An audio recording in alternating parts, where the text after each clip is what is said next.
Welcome back. It's IndiePower TV, spotlighting the greatest artists around the world. We're taking it all the way down to Louisiana. Are you in New Orleans today? I'm in Lafayette, Louisiana. Lafayette. There you go. Our guest is a incredible award-winning musician, songwriter, and performer. Please welcome Corey LEDET. How are you? All right. How you doing? Doing fantastic. Give us a little bit of background, at what age did you start playing music and what was your path to, creating your own music and putting on your own shows? Well, I started playing music when I was about maybe 9 or 10.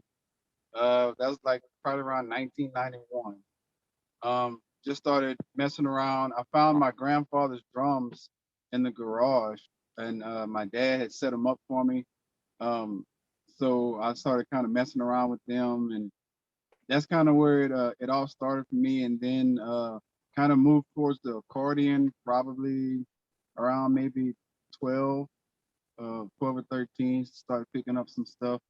And from that point on, I knew I didn't want to do anything else but music. Music was definitely, and still is definitely, it's my passion.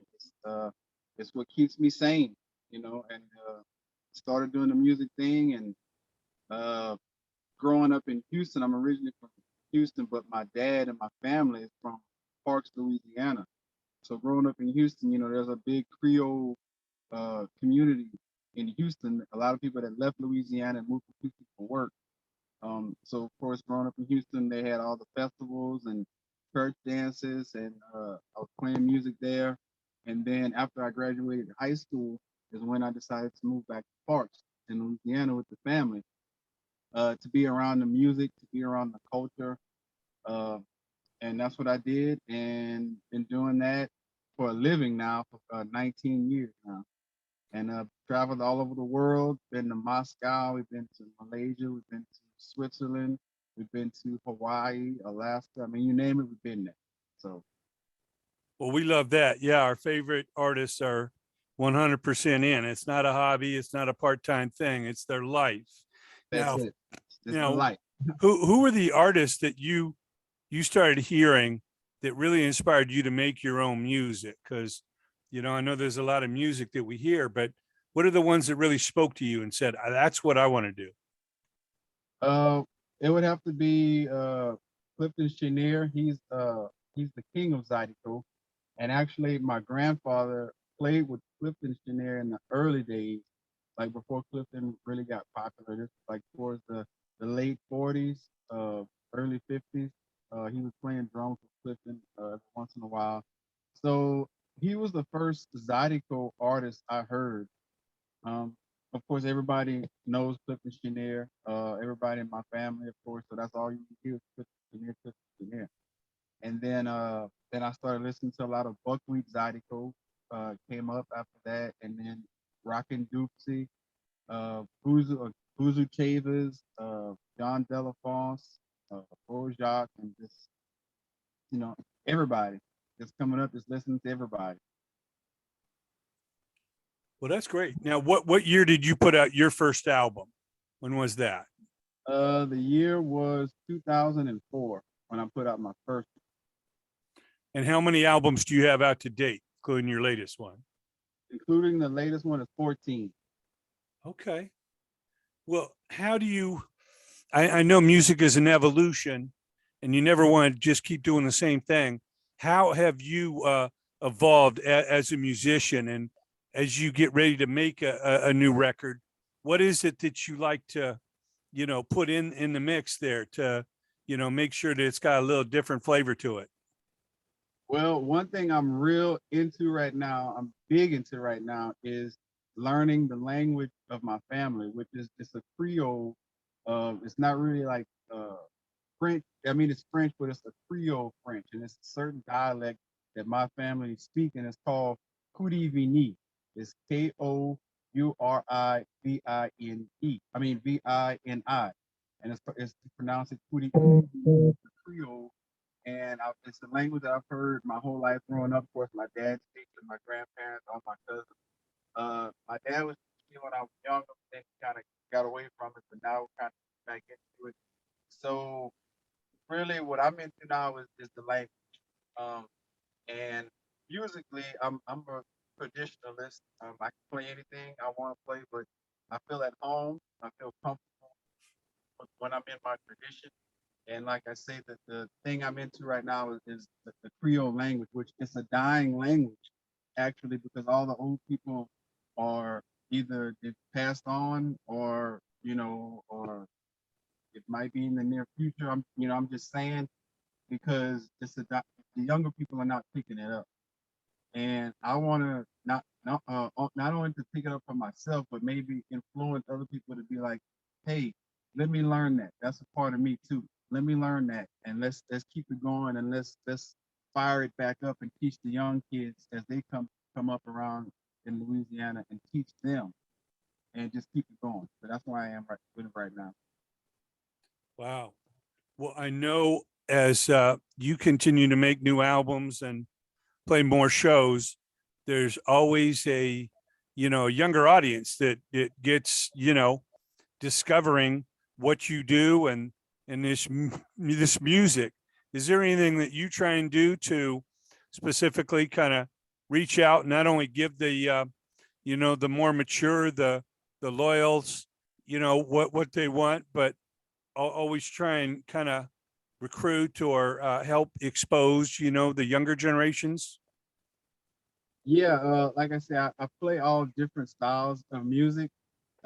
So naturally, I try to play, up to date stuff as well, just to kind of get their attention. And then when I have them there, then I'll show them, well, look, this is something else to offer.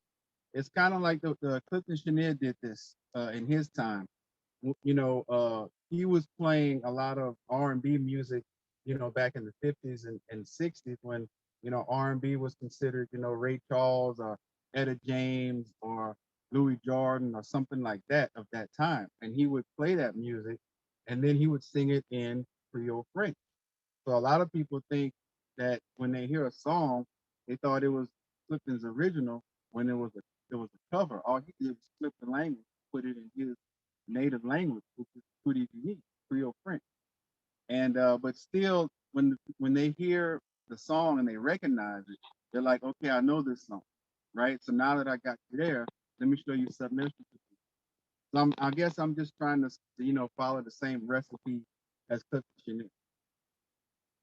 Yeah, well, I know there's a legacy to, our elders, the people that came before us, and I think it's really important to honor so many of these legends, before they pass, or a lot of times, you know, uh, people kind of wait till somebody passes on to kind of, honor them and show, give them their roses. But why do you feel it's important for our forefathers or the pioneers to really show them the love and give them their roses while they're still here to enjoy them?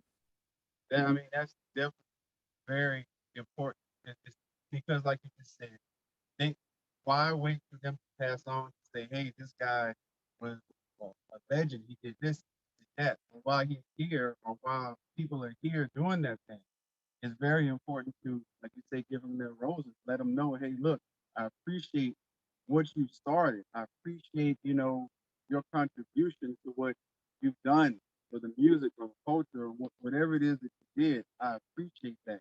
You've influenced me to pick up where you left off and continue to go, even if it's in, my way, my form of it. You influenced me to pick that up and keep going. And I go back to the language.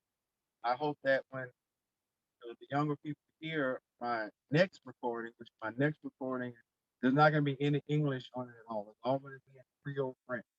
I'm hoping that somebody will be like, hey, let me learn that, or hey, let me put more than 2 or 3 songs in French on mine. Let me put at least 5 or 6, and just kind of pick that up and let it grow. So that's kind of, yeah, that's where I'm at.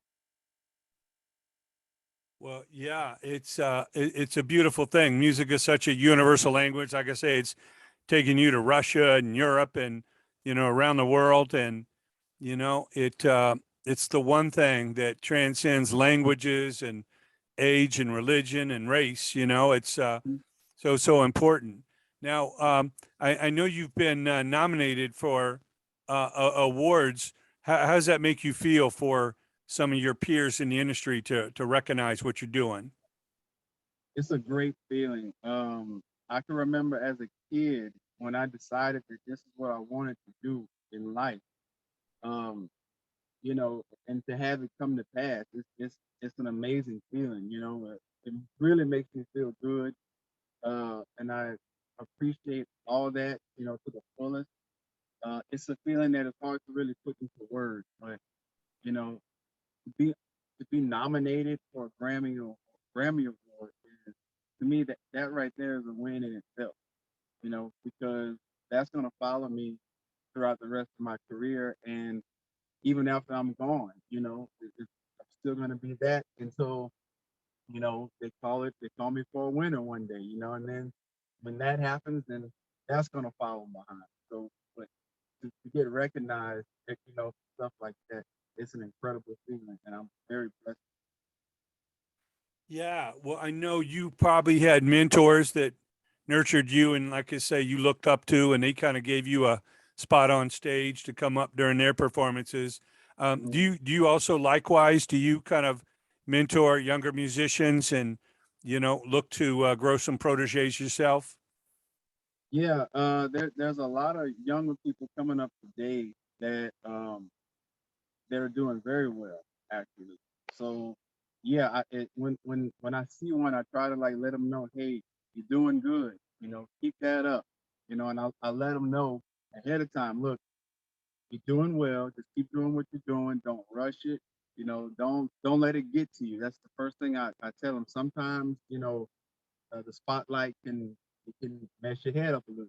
So that's one of the first things I let them know. Keep a level head. Keep a level head, because when you start thinking that you're holier than now, that's when you start messing up. So never think like that. But whatever it is that you're doing it well. Keep it up, and you'll grow from there. Yeah, I always say don't believe the best things and the worst things people say about you. Just be down the middle, straight ahead, because somebody might be blowing some smoke for some ulterior motives, and somebody might be hating on you just because they can't do what you do, or your girlfriend likes you, in your music, whatever it is, just cut out the top and the bottom and and Yeah, and and look at the middle. Stay yeah, stay focused, like you say. So somebody could be telling you you're the greatest musician that ever lived. You can't be believing that. That's got to like roll right off your back, because you know um, who knows why they're saying that. You right, appreciate their adulation, but like I say, they may have some other agenda there. exactly. And this industry is one of the this industry is a crazy industry. I mean, you really have to keep your eyes open. You know, that's why I tell them to keep a level head. You know, because you really have to you gotta you have to love what you do. You have to make sure that this is what you love, because there's probably going to be more rainy days than sunny days, and you got to take the good with the bad. If you don't love this, if you don't love what you're doing with anything, then you're not going to last long. You gotta love Well, that's for sure. You can't do it for the money. You got to do it for the joy, and put that into your songs and music. That's what's gonna, resonate with people and want them to come to your shows and all that. And ultimately, there can be a reward at the end. But if you think the reward is the first step, that's the devil in disguise. You'll go it. down fast. Oh yeah, yeah. Like you said, Rome wasn't built in one night. So Yeah. Well, our special guest has been Corey LEDET. He is a masterful musician. Check out his Zydeco music and all his 14 albums, all that he does. Amazing American music from the heartland of America, down south. And it's a real pleasure to speak to you. And we look forward to charting your course and talking to you again, Corey. Thank you so much for joining us. all right, thank you very much for having me. I really